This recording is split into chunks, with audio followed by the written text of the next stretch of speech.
Fala, meus caros, sejam bem-vindos a mais um clássico resumão semanal do grupo de verdade. Essa semana nós vamos falar sobre risco versus retorno.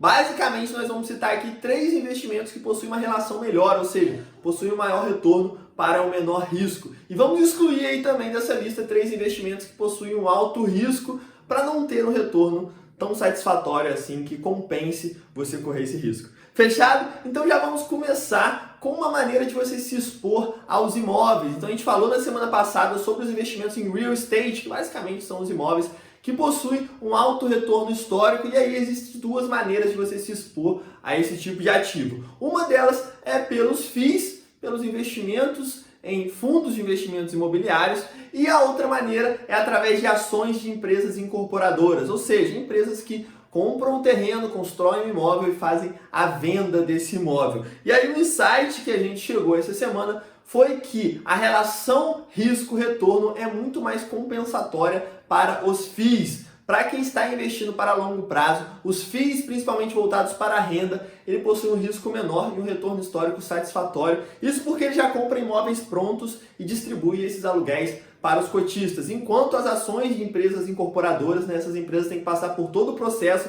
de compra do terreno, de construção, de venda, dependendo do ciclo imobiliário. Então isso acaba tendo um alto risco incluso, ainda mais que essas empresas costumam trabalhar muito alavancadas, enquanto os FIIs não, eles não possuem essa chance de fazer essa alavancagem. E aí logo em seguida nós falamos dos debêntures, que nada mais são do que títulos onde você, de maneira prática, empresta dinheiro para instituições privadas. Mesmo sendo um título considerado de renda fixa, ele possui um alto risco, simplesmente o risco de crédito, o risco dessa empresa não te pagar. E o retorno ele é limitado, mesmo se a empresa te pagar, essa debênture é fixada, assim como uma renda fixa. Ou seja, você está correndo o risco de não ter o seu dinheiro e tendo um retorno limitado. Enquanto na renda variável você pode correr um risco até menor, investindo em ações, risco até menor que debêntures na grande maioria das vezes, e ao mesmo tempo você tem um retorno ilimitado, ou seja, você corre risco, mas para ter um retorno de maneira exponencial. Então nesse caso é discrepante a diferença